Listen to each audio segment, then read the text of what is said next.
ನಮಸ್ಕಾರ, ನನ್ನ ಹೆಸರು ಬಸವಪ್ರಿಯ. ಈಗ ನಾನು ಮುಂದಿನ ಕಥೆಯನ್ನು ಹೇಳುತ್ತೇನೆ.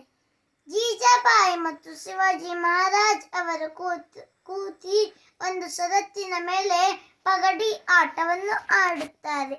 ಆ ಆಟದಲ್ಲಿ ಜೀಜಾಬಾಯಿಯವರು ಗೆಲ್ಲುತ್ತಾರೆ.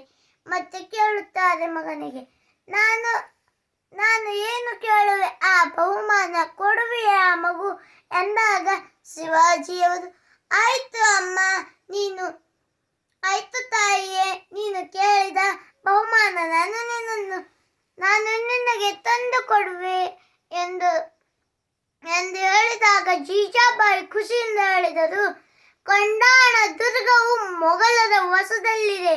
ಅದನ್ನು ಗೆದ್ದು ನೀನು ನನಗೆ ಬಹುಮಾನವಾಗಿ ಕೊಡಬೇಕು ಎಂದು ಹೇಳಿದಾಗ ಛತ್ರಪತಿ ಶಿವಾಜಿ ಮಹಾರಾಜ್ ಅವರು ಅಲ್ಲಿಂದ ಹೋಗಿ ತಮ್ಮ 12ನೇ ವಯಸ್ಸಿನಲ್ಲಿ ಕೊಂಡಾಣ ದುರ್ಗವನ್ನು ಗೆದ್ದು ಅದು ಅವರ ತಾಯಿ ಜೀಜಾಬಾಯಿ ಅವರಿಗೆ ಕೊಟ್ಟು ಬಿಡುತ್ತಾರೆ. ಜೀಜಾಬಾಯಿ ಅವರು ಛತ್ರಪತಿ ಶಿವಾಜಿ ಮಹಾರಾಜ್ ಅವರನ್ನು ಛತ್ರಪತಿಯನ್ನಾಗಿಸಿದರು ಮತ್ತೆ ಮಹಾನ್ ಯೋಧನನ್ನಾಗಿಸಿದರು. ಛತ್ರಪತಿ ಜೀಜಾಬಾಯಿ ಅವರು ತಮ್ಮ ಇಡೀ ಜೀವನವನ್ನು ತ್ಯಾಗದಿಂದ ತುಂಬಿಕೊಂಡಿದ್ದರು. ಛತ್ರಪತಿ ಶಿವಾಜಿ ಮಹಾರಾಜ್ ಅವರ ರಾಜ ಪಟ್ಟಾಭಿಷೇಕ ಆದ ನಂತರ ಅವರು 1647 ಜೂನ್ 7ರಂದು ಅವರು ನಿಮ್ಮನ್ನೆಲ್ಲ ಬಿಟ್ಟು ನಕ್ಷತ್ರವಾಗಿ ಕಣ್ಮರೆಯಾದರು.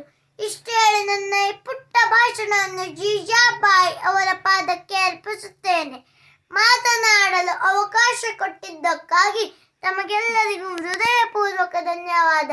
ನನ್ನ ಈ ಪುಟ್ಟ ಭಾಷಣದಲ್ಲಿ ಏನಾದರೂ ಲೋಪದೋಷಗಳನ್ನು ಕಂಡು ಬಂದರೆ ದಯವಿಟ್ಟು ನಿಮ್ಮ ಮಗಳಂತೆ ಕ್ಷಮಿಸಿಬಿಡಿ.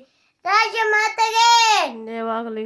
ರಾಜಮಾತೆಗೆ ರಾಷ್ಟ್ರಮಾತೆಗೆ ಜಯವಾಗಲಿ. ರಾಷ್ಟ್ರಮಾತೆಗೆ ಜಯವಾಗಲಿ. ಜೀಜಾಬಾಯಿ ಅವರಿಗೆ ಜಯವಾಗಲಿ. ಜೀಜಾಬಾಯಿ ಅವರಿಗೆ ಜಯವಾಗಲಿ. ಧನ್ಯವಾದ.